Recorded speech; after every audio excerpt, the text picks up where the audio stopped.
Welcome back to Footy Classified here on 9 Adelaide. Our man on the ground, Warren Tredrea, joins us as we talk South Australian footy. Warren, good evening and welcome. A wonderful effort by Port, but the town must be talking about Jared Pollock and his wonderful performance.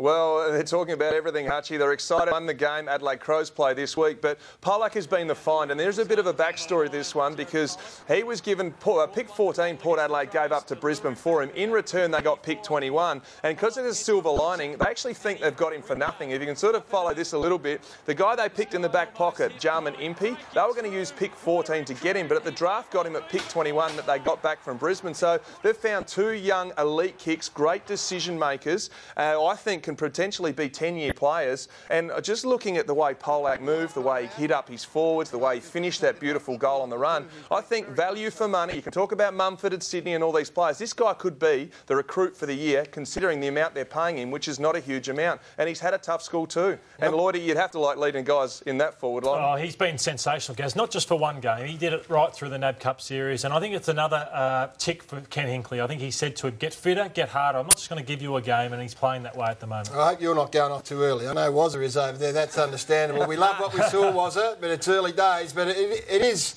evident that this environment that Ken Hinkley and his physical conditioning team have put in place, they run games out as well as any team in the competition, and that's clearly had an impact on Pollock early days. No doubt about it, Gaz. And we're talking Darren Burgess. He was at Port Adelaide in the 07 year. He went off to the Socceroos, to the World Cup, off to Liverpool. And he had a choice. You get the choice to go to either Richmond, Adelaide or Port. Port Adelaide paid the money. A lot of people smacked him in this town saying he's not worth it, Port can't afford it. Last year, I think 5 come from behind wins best, or one of the best last quarter teams. And the numbers I'm hearing, they're doing 80 to 90 Ks a week at Alberton. And we talk Ken Hinkley, who you touched on. He meets every player on a Wednesday and tells them exactly where they stand, their role that he's expecting them to play. And certainly from their perspective, they've got everyone up and running at the moment. Well, can you meet with John the Butcher? Because I've got one of the great goal kickers of all time sitting next to me in Matthew Lloyd. Thanks, Gary. He wins the ball well, but I think it's almost disrespectful that we look at him now and hold our breath and make jokes about his inability to convert from 30 or 35 metres. If he keeps going along these lines, I wouldn't play him, Treaders. Well, I think it's too early for that, Gary. I think that's just jumping. And really, yeah, you're talking to Lloydie. He can hardly get the ball onto his boot, I had to work through a routine. Gary, and this guy is winning the footy. You saw the last quarter, the kick he had from outside 50. It just missed. It hit the post. He is a lot more confident. Celebrate, he's just missed. He needs a routine. He absolutely needs a routine. At the moment, he's changing it all over the time. Give him some time. He's a young kid. Treaders, I'm with Gary on that. I think he's kicked 20 goals in the last 16 games he's played. And I think it's an indictment on Port Adelaide that he's still kicking that way after 4 or 5 system. No doubt he needs to improve. It's something that they're working on. I've been down to training and seen what they've done with him, but at some stage the young kid's got to take it on himself. You've got to give him a break. He's working hard to get the footy, and there's a silver lining with this one too, because we saw Justin Westhoff, who was brilliant yesterday. He kicked 4 goals in the second quarter.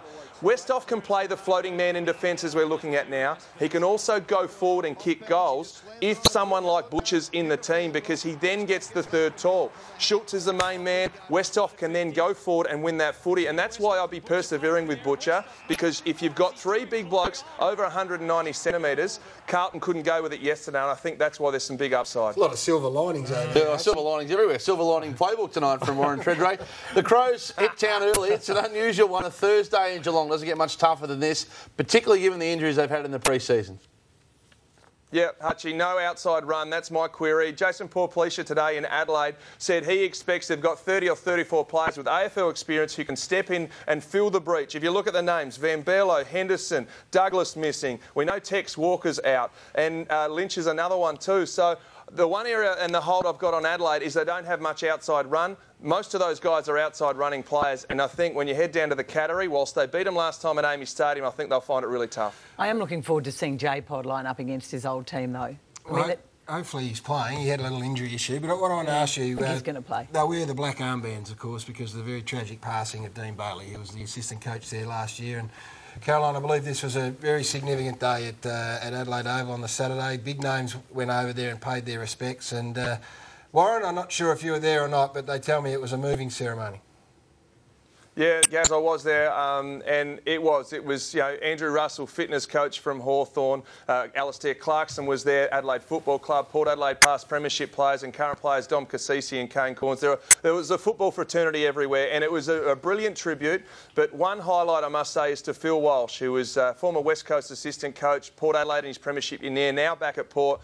His speech was one of the best speeches I've ever seen. There were no notes. He spoke about his old roommate. He spoke about how they used to fight over the remote and eat the chicken chips before a game and talk about players' heights and weights to a stage where it was a really emotional tribute. He's lost his best mate. He burst into tears and, it was probably as good a tribute as you could have got. And I thought certainly when you want to send off someone in style, Phil Walsh and the Port Adelaide Football Club and the AFL community did exactly that last Saturday. Well, that's great to hear, Treaders, and let's hope that they perform on Saturday in the manner that would be befitting. On Thursday of Dean Bailey. We're going to let you go, Treaders. We're going to keep you honest. We're holding you single-handedly responsible for John the Butcher. You get down and do something and fix his kicking, and we'll keep an eye on it throughout the course of the year. Thanks for joining us. We'll see you next week. No worries, Gary. I'm going down to Alberton right now. Warren Tredrea, our man over there, up and about. Loved it. We'll take a break. Good call, bad call. Up next.